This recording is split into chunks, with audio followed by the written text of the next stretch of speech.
पिछले कुछ दिनों से लगातार इत्र व्यवसायियों के यहां पर छापेमारी की जा रही है और इसी को लेकर समाजवादी पार्टी के मुखिया अखिलेश यादव ने आज कन्नौज में प्रेस कॉन्फ्रेंस करते हुए केंद्र सरकार के साथ साथ यूपी सरकार पर जमकर हमला बोला। क्या कुछ कहा, आइए सुनते हैं। कि इधर लगातार पिछले कई दिनों से और पिछले महीने से ये सूचनाएं आ रही थी कि समाजवादियों के ऊपर छापे पड़ेंगे। कई बार अखबारों में भी छोटी छोटी बड़ी बड़ी खबरें पढ़ने को मिलती थीं कि समाजवादी लोगों के यहां छापे पड़ेंगे। और इधर 2 हफ्ते से लगातार देख रहे हैं कि समाजवादी पार्टी से जुड़े हुए लोगों के ऊपर छापे पड़ रहे हैं। और दिल्ली से जब भी भारतीय जनता पार्टी का लखनऊ में, यूपी में कार्यक्रम होता है, लगता यह है कि साथ अपने इन विभागों को भी बुलाते हैं, साथ ला करके या निर्देश दे करके उनको यहां लाया जाता है और लगातार छापे पड़ रहे हैं। ये कन्नौज शहर, कन्नौज क्षेत्र समाजवादियों से बहुत जुड़ा हुआ क्षेत्र रहा है। यहां का अगर इतिहास उठा करके देखेंगे तो यहां का इतिहास भाईचारे का रहा है, सौहार्द का इतिहास रहा है। और इत्र कोई आज से नहीं बन रहा है, बहुत वर्षों से यहां इत्र बन रहा है। इत्र के कारोबार से न केवल व्यापारी जुड़े हैं जो व्यापार करते हैं, यहां के बड़े पैमाने पर किसान भी जुड़े हैं। किसान के जुड़े होने से और कारोबार से व्यापारियों का, और व्यापार से न केवल कन्नौज उत्तर प्रदेश बल्कि देश के अन्य कारोबार भी इस कारोबार से जुड़े हुए हैं। कन्नौज की एक अपनी पहचान इत्र की रही है। कन्नौज इत्र के लिए ये राजधानी है, सुगंध की राजधानी है। जिस तरीके से फ्रांस में ग्रास या ग्रासे कहें, वो वहां की फ्रेंच कैपिटल, परफ्यूम कैपिटल मानी जाती है। फ्रांस में परफ्यूम कैपिटल अगर है कोई, तो कोई ग्रासे कहता है, कोई ग्रास कहता है। वो एक प्रोनाउंसिएशन है कि इंग्लिश या फ्रेंच जो भी कुछ है। लेकिन फ्रांस में भी एक शहर है ग्रासे, वहां पर भी मुझे जाने का मौका मिला था जब समाजवादी सरकार थी। ये कारोबार बहुत बड़ा कारोबार है, बड़े लोगों को नौकरी, बड़े लोगों को रोजगार देता है। उसके बाद यहां पर एक परफ्यूमरी पार्क लाया गया था। समाजवादी सरकार में उसके लिए बजट दिया गया था, जमीन दे दी गई थी और कोशिश थी कि वो परफ्यूमरी पार्क यहां बन जाए। और परफ्यूमरी पार्क से ये फायदा होगा कि जो यहां का किसान है, फूल पैदा करता है, फूलों की खेती करता है, अगर वो सीधा जाकर के एसेंस निकालने का काम करेगा तो एसेंस निकाल सकेगा। और एसेंस निकाल करके उसका भी वो कारोबार वैल्यू एडिशन हो जाएगा उसके काम को लेकर के। पूरा का पूरा आर्किटेक्ट, जमीन, बजट सब कुछ चिन्हित हो गया था। लेकिन भारतीय जनता पार्टी की सरकार के आते ही वो परफ्यूमरी पार्क, वो परफ्यूम का म्यूजियम वैसा ही का वैसा पड़ा है। सुना यह कि चुनाव से पहले भारतीय जनता पार्टी ने उसको कैबिनेट से पास कर करके कोशिश की है कि दोबारा उस योजना को शुरू किया जाए। भारतीय जनता पार्टी ने केवल कन्नौज का एक काम नहीं रोका है। यहां जितने भी समाजवादी सरकार में काम हो रहे थे वो सब काम रोक दिए हैं। यहां पर पहला उत्तर प्रदेश का सरकार का, अपनी सरकार की पराग का काऊ मिल्क प्लांट लगा था। और काऊ मिल्क प्लांट इसलिए लगाया था कि आसपास यहां के किसानों से दूध खरीदा जाएगा और दूध के जो प्रोडक्ट्स बनेंगे, जो मिल्क प्रोडक्ट्स होंगे, वो काऊ मिल्क प्लांट के से काऊ के ही दूध के प्रोडक्ट्स होंगे। क्योंकि इधर गाय को लेकर के और गाय के दूध के लेकर के लोग जागरूक भी हैं और केवल आज से जागरूक नहीं है। यहां जितने भी गरीब लोग बैठे हैं, किसान बैठे हैं, गांव के लोग बैठे हैं, वो जानते हैं कि अगर दिमाग को और अपने आप को स्वस्थ रखना है, शरीर स्वस्थ रखना है, तो गाय का दूध ज्यादा पीजिए। ये भारतीय जनता पार्टी वालों ने काऊ मिल्क प्लांट के वे सत्यानाश कर दिया है। और मैंने ये कहा था कि काऊ मिल्क का अगर हमें 4 रुपया भी ज्यादा देना पड़ेगा तो हम किसानों को 4 रुपया देंगे ज्यादा, जिससे कि गाय बढ़ जाए और उसका मिल्क भी बढ़ जाए। यहां पर परफ्यूम का कोर्स शुरू करने के लिए, क्योंकि परफ्यूमरी एक बड़ी इंडस्ट्री है, इंजीनियरिंग कॉलेज बन रहा था जिसमें कि परफ्यूमरी पर एक कोर्स होता। यहां पर बच्चे पढ़ते, परफ्यूमरी का कोर्स करते, न केवल यहां पर उद्योग की मदद करते, बल्कि दुनिया में भी कैसे कन्नौज के इत्र का डंका बजता, कन्नौज का इत्र का दुनिया में डंका बजता, वैसे यहां के नौजवान निकलते, वैसे साइंटिस्ट निकलते, वैसे परफ्यूमर्स निकलते और दुनिया में कन्नौज के नाम का डंका बजता। वो इंजीनियरिंग कॉलेज जितना बना था वो वैसे ही का वैसा आज पड़ा हुआ है। पैरामेडिकल यहां पर शुरू होना चाहिए था। लखनऊ में और जगह बड़े बड़े शहरों में जिस तरीके से बिल्डिंगें बनती हैं उस तरह का पैरामेडिकल है, उसका काम ठप कर दिया। कार्डियोलॉजी का डिपार्टमेंट था वो ठप कर दिया। कैंसर का प्राइमरी हो जाए इलाज, वो कैंसर का बंद कर दिया। मेडिकल कॉलेज ने जो ऑक्सीजन प्लांट बनना था, लगना था, वो नहीं लगाया। फिर अलग से एक और कोशिश की गई लगाने की, मेडिकल कॉलेज का सत्यानाश कर दिया इन्होंने। कोई भी विकास कन्नौज में बड़ा नहीं किया है। अगर कोई बड़ा विकास कन्नौज में किया हो तो कोई बताए हमें। जो सड़कें समाजवादी सरकार में बन रही थी वो भी अभी पूरी नहीं कर पाए हैं। न काली नदी पर पुल कोई नया बनाया है, न गंगा पे कोई पुल बनाया है, न स्टेडियम जो समाजवादियों ने दिया था न स्टेडियम चालू कर पाए। और जो लोग आगरा की तरफ जाते होंगे तालग्राम के पास, वो देखते होंगे फॉरेंसिक लैब बन रही थी।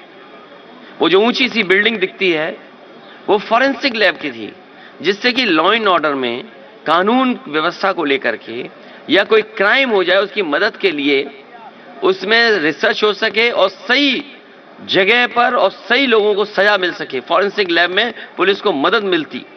वो फॉरेंसिक लैब भी वैसी पड़ी हुई है। इसके किनारे मंडियां बननी थी, वो मंडियां भी ऐसी पड़ी हुई हैं। अब थोड़ी बहुत सफेद पुताई कर दी है, चुनाव आ गया इसलिए। यहां पर हमारे सपेरों के लिए एक स्नेक चामस विलेज बनना था। जितना समाजवादियों ने काम किया, जैसी सरकार गई काम रुक गया। मैं इन बातों को इसलिए बता रहा हूं, पहले दिन से यहां के लोगों ने देखा है कन्नौज के साथ किस तरीके से व्यवहार हुआ है। कन्नौज के साथ पॉलिटिकली जो व्यवहार हुआ वो मैंने आपके सामने रखा। और साथ ही साथ ये भारतीय जनता पार्टी के लोग नफरत की दुर्गंध फैलाने वाले ये सौहार्द की बधाई देना चाहते हैं कि ऐसे धोखेबाजों को आपने पहचान लिया। और इस बार आप जो नारा दे रहे हैं आरक्षण नहीं है वोट नहीं, तो ये नारा और बुलंद कीजिए। सर अखिलेश जी, सर जिस प्रकार से आपने कहा कि सरकार ने अलायंस किया एजेंसी से इलेक्शंस को लेकर, तो सर उसका कैसे आप उसको फेस करेंगे? सर छापे आए दिन चल रहे हैं, आपने कहा कि अलायंस है, एजेंसीज अलायंस कर रही हैं इलेक्शन में, आप किन से अलायंस करेंगे सर? ये छापे और बढ़ते जाएंगे, इसलिए मैं इलेक्शन कमीशन से अपील करूंगा कि अगर उनके कोड ऑफ कंडक्ट में ये आता हो तो कि ये छापे चुनाव के बाद मारे जाएं। जितने छापे मारने हैं चुनाव के बाद मारे जाएं, क्योंकि आज भारतीय जनता पार्टी के पास जो प्रोपेगेंडा मशीन है उसका मुकाबला कोई पॉलिटिकल पार्टी नहीं कर सकती। आज उन्हें यह बताना चाहिए कानपुर में कि इतने बड़े पैमाने पर रुपया मिला है तो नोटबंदी फेल हुई है कि नहीं हुई है। और भारतीय जनता पार्टी ये बताए जो बुलडोजर लेकर के घूमती है। लखीमपुर में जिस तरीके से किसानों को कुचला गया था, उनकी जीप से जान ले ली गई थी, क्या वो लोग जेल जाएंगे कि नहीं जाएंगे? क्या उन लोगों को सजा मिलेगी कि नहीं मिलेगी? और साथ ही साथ भारतीय जनता पार्टी ये भी बताए कि चुनाव ऐसा डरी हुई है भारतीय जनता पार्टी चुनाव से कि जो अधिकारी 2 दिन बाद रिटायर होने वाला था, जो अधिकारी 2 दिन बाद रिटायर होने वाला था, उस अधिकारी को चीफ सेक्रेटरी बना दिया लखनऊ का, और हमारे बाबा मुख्यमंत्री सोते रहे। जो चीफ सेक्रेटरी बने हैं, जिन्हें 2 दिन बाद रिटायर होना था, 1 साल का एक्सटेंशन हुआ, बाबा मुख्यमंत्री सो रहे थे। आप लड़ाई को क्यों बदलना चाहते हो?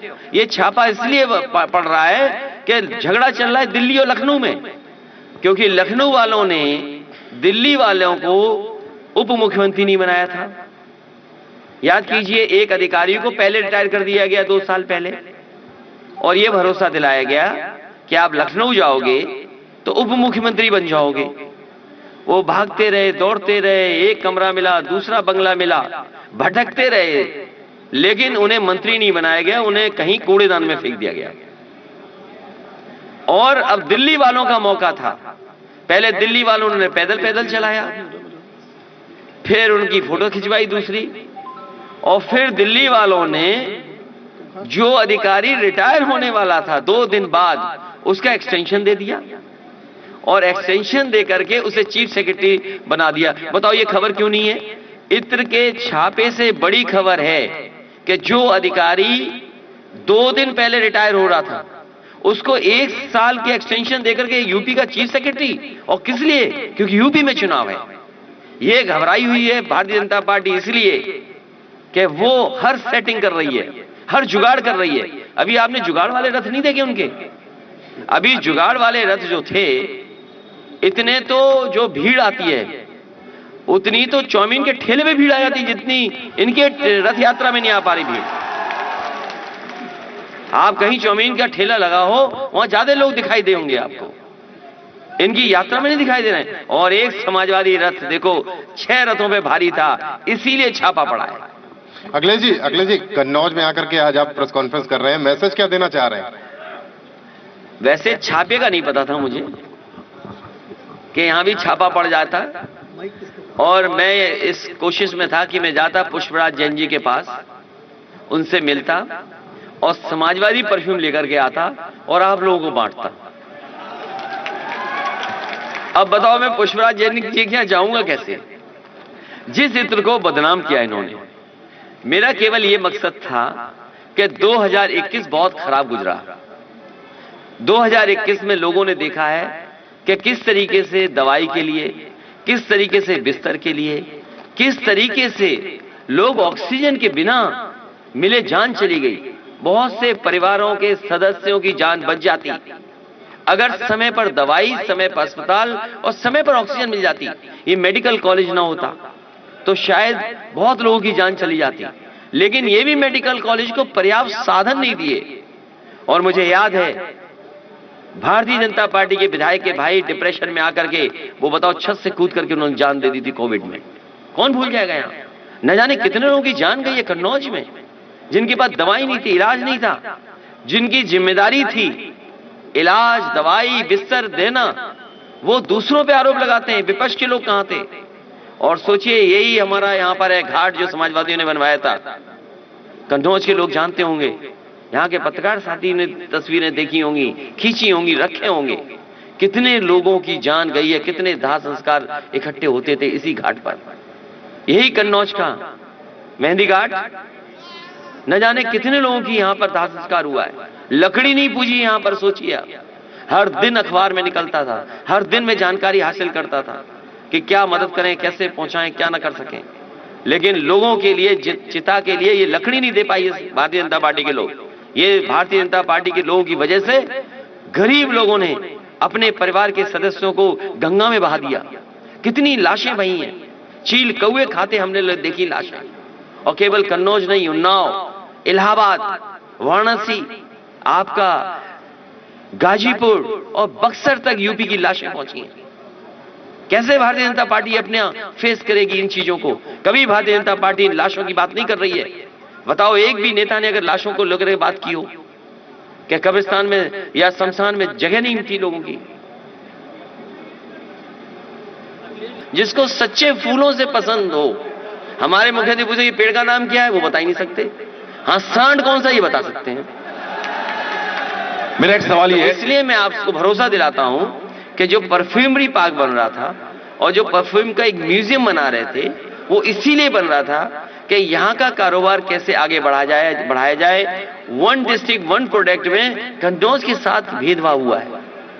कन्नौज की जनता को कोई लाभ नहीं पहुंचा, ये केवल धोखा दिया इन्होंने। मेरे सवाल का जवाब नहीं मिला। क्या था सवाल? इस समय आप देखिए, एमएलसी जो कारोबारी होता है वो कारोबार करना जानता है, अपने कागजों को ठीक रखना जानता है। तो जो बड़े कारोबारी होते हैं, जो बड़े काम करने वाले लोग होते हैं, वो कागज पर सब ठीक है। जो लड़ाई होगी वो कागज की लड़ाई है, सवाल कागज की लड़ाई की नहीं है। अभी जब हमें आप पे छापा मार दें तो आप बदनाम तो हो गए ना। आप कोई आरोप लगा दो किसी पे तो बदनाम तो हो गया। जैसे मैंने न्यूज पढ़ी तो न्यूज ये पढ़ी कि समाजवादी पार्टी पे आरोप लग रहा है उसका, अभी प्रूव नहीं हुआ है कि क्या है, गलत है कि सही है। अभी खबर ये आ रही है कि जो पैसा छापा पड़ा था उसने कहा टर्नओवर है मेरा, तो इसका मतलब टैक्स देकर के वापस हो जाएगा पैसा। तो आपने जो 4 दिन हमें बदनाम किया या 2 हफ्ते हमें बदनाम किया, टीवी चैनल आजकल दुनिया में चल रहा है। भैया, मौजूदा समय में आलू का भाव बहुत डाउन चल रहा है, तो पूरा ऐसा आलू करना की पड़ेगा, एक ट्रॉली में आलू भरो, मुख्यमंत्री आवास में फेंके आओ। ये जब आलू नहीं, आलू की कीमत आप याद कीजिए, इन्होंने कहा कि आलू को खरीदने के लिए हमने बजट रखा है। वो बजट कहां है जो आलू के किसानों को मिल जाए? आपको कुछ नहीं करना पड़ेगा। कन्नौज के भाइयों से मैं कहूंगा, जब भी भारतीय जनता पार्टी के लोग आए तो उनके लिए आलू की माला रखना और आलू की माला उन्हें पहना देना। दिया था कि अखिलेश जी 2022 से 27 तक नहीं आ सकते हैं, और अमित शाह हर जहां भी जा रहे हैं हर रैली में यही कह रहे हैं कि अखिलेश जी जितना भी दम लगा लें लेकिन राम मंदिर जो है बन के रहेगा। इस पर क्या कहना चाह रहे हैं? ये समाजवादी पार्टी है हमारा। कभी हमने कोई स्टेटमेंट दिया हो तो बता दो आप। ये जो कहावत है ना, आ बैल मुझे मार, हम अपने आप परेशानी क्यों ले लें? सुप्रीम कोर्ट ने कहा है कि मंदिर बनना चाहिए और मंदिर बनेगा। अब कोई बताओ संस्था रोक सकती है? कोई सरकार रोक सकती है? कोई सरकार आ जाए वो मंदिर बनने को नहीं रोक सकती। हां, लेकिन गलत लोग बैठे होंगे तो मंदिर की जमीनों में घपला जरूर कर देंगे। सवाल आपको ये पूछना चाहिए था, आप गलत सवाल पूछे हमसे। देखिए, समाजवादी लोग कम समय में अच्छा काम करते हैं। ये एक्सप्रेसवे बनाया, नेताजी ने कहा 3 साल में नहीं 22 महीने में बना करके दिखाओ। हम लोगों ने बना करके दिखा दिया। जिसने ये हाईवे बनाया वही मंदिर बना रहा है। ये चाहते तो 1 साल में मंदिर बन जाता, और समाजवादी सरकार होती है, हम लोग होते तो 1 साल बना के तैयार कर देते। ये बनाना नहीं चाहते हैं, ये वोट लेना चाहते हैं। और आपको सवाल ये पूछना चाहिए था, सवाल गलत पूछा आपने। जो यहां के डीएम रहे थे उन्होंने भी वहां जमीन ली है, उन्होंने अपने परिवार के लोगों में भी जमीन ली होगी। आप में पत्रकार साथी हैं, कुछ लोग मोबाइल मिला के फोन पूछना कि भाई कितने एकड़ जमीन ली है आपने। आप पूछिए घोटाला क्या कर रही है सरकार, रजिस्ट्रियों में घोटाला क्यों कर रही है सरकार? सवाल ये पूछना चाहिए, सवाल जनता को भी बताना चाहिए। सर, योगी जी आपको और विपक्ष को एक्सीडेंटल हिंदू कहते हैं सर। कौन? इसका क्या मतलब? योगी जी। वो योगी है क्या? वो योगी नहीं है। उनकी भाषा नहीं सुनी तुमने? ये स्टार भारत है, क्या नाम है? SRTV भारत। वो NI वालों से पूछ लो, वो सच बता देंगे कि बाबा जी क्या हैं। और कभी आप भी ऐसे सवाल पूछना उनसे जाकर के। अखिलेश जी, जिस मेट्रो की बात की जा रही है, कहा जा रहा है कि नोएडा, लखनऊ और अब कानपुर में मेट्रो बीजेपी की देन है, क्या कहेंगे सर आप? आपकी सरकार में ये झूठ के फूल, ये झूठ बोलने वाले लोग, और कागज के वो कौन सा गाना था, पुराना गाना है, खुशबू आ नहीं सकती कागज के फूलों से, कुछ इस तरह का है गाना। ये भारतीय जनता पार्टी के लोग झूठ के अलावा सच बोल ही नहीं सकते। ये बताइए, मुरली मनोज जोशी जी थे जब शिलान्यास हुआ, आज के जो वाइस प्रेसिडेंट थे वो उस मौके पर थे। तो जिस मेट्रो का शिलान्यास वाइस प्रेसिडेंट जो आज हैं वो मौजूद थे, मुरली मनोज जोशी जी उस सांसद थे वो मौजूद थे, समाजवादी सरकार और समाजवादी लोग वहां से मौजूद थे। खुद स्वीकृत किए मैंने मेट्रो, मैंने तो बनारस की भी मेट्रो स्वीकृत की थी। आपको सवाल ये पूछना चाहिए भारतीय जनता पार्टी से कि आखिरकार जो स्वीकृत की गई थी बनारस की मेट्रो वो क्यों नहीं बन रही है। विधानसभा चुनाव में भैया एक मिनट पूछिए, अब उनकी आवाज हो गई, बहुत सवाल उठ रहे हैं। मजबूत जनता का गठबंधन है, ये जनता का गठबंधन है और समाजवादी पार्टी के लोग तो जनता की लड़ाई लड़ रहे हैं, जनता इनको हटाना चाहती है। आप किसी किसान से पूछ लीजिए, खाद लेने गया, लाइन में लगा रहा, खाद नहीं मिली उसे, और अगर बोरी मिल गई तो 5 किलो की चोरी हुई कि नहीं हुई, बताए किसान भाई। और किसी भी नौजवान को नौकरी रोजगार दे पाए हो तो बता दो। आप और हम लोग कन्नौज में बैठे हैं, बताओ ये सड़क किसने बनाई है? कन्नौज को जोड़ने वाली 4 लेन समाजवादियों ने बनाई है। ये एक्सप्रेस है जिससे चलते हैं लोग और कारोबार होता है, और इससे कारोबारियों से पूछे, कभी किसान भाइयों से पूछिए। मुझे याद है कि एक कटियार मिले थे, मुझे मैं नाम उनका पूरा भूल रहा हूं, ठटिया के पास, मंडी के पास, वो अपने आलू को ट्रैक्टर से भर करके लखनऊ की मंडी ले जा रहे थे और उन्होंने ये कहा कि ये संभव इसीलिए हुआ कि एक्सप्रेसवे बना है। तो अगर एक्सप्रेसवे नहीं बना होता, वो ट्रैक्टर से अपना आलू कभी भी लखनऊ की मंडी में नहीं ले जा सकते थे। और समाजवादी सरकार होती तो ठठिया में जो मंडी बन रही थी वो आलू की मंडी बन रही थी, और आलू से संबंधित क्या कारखाने लग सकते हैं वो लगते वहां पर। ये भारतीय जनता पार्टी के लोग विदेशी कंपनियों की चिप्स मंगाना चाहते हैं, लेकिन कन्नौज में आलू से कोई कारखाना लग जाए जुड़ करके तो वो नहीं लगने देना चाहते हैं। अखिलेश जी, राजनीतिक शिष्टाचार देखने को मिलता है। कल उन्नाव में राजवीर सिंह थे, कल्याण सिंह जी के पुत्र थे, वो लगातार तमाम रैलियों में भारतीय जनता पार्टी के कार्यकर्ता और नेता ये कह रहे हैं कि कल्याण सिंह जी की मौत होने पर आप 1 किलोमीटर दूर थे, उनको श्रद्धांजलि देने नहीं गए। कितने किलोमीटर दूर थे? 1 किलोमीटर बोला। उनसे कहिए कि 10 बजे के लगभग किसने फोन किया था? सबसे पहले फोन किया मैंने, क्योंकि वो दुख और तकलीफ में रहे होंगे इसलिए फोन नहीं उठा पाए होंगे। मैंने फोन किया उनको, उसके बाद ट्वीट किया। जब मैं जाने के लिए वहां पहुंचा लखनऊ में, तो वो उनके पार्थिव शरीर को लेकर के वो अलीगढ़ जा चुके थे। तो उसमें मैंने अपनी पार्टी के नेताओं से कहा कि मिल रहेंगे, ये चुनावी मुद्दा नहीं हो सकता। आप इस विधानसभा चुनाव में रीता गांधी और बुआ जी को अपने अगेंस्ट किस लेवल पे देख रहे हैं, और ओवैसी जी से आपकी पार्टी को कितना खतरा है? अरे क्यों इत्र से उधर उधर भाग रहे हो? अरे इत्र पर रहिए, इत्र का कारोबार समाजवादी लोग आएंगे बढ़ाएंगे। ये भारतीय जनता पार्टी के लोग, नफरत की दुर्गंध फैलाने वाले लोग, ये खुशबू की सुगंध को नहीं समझते।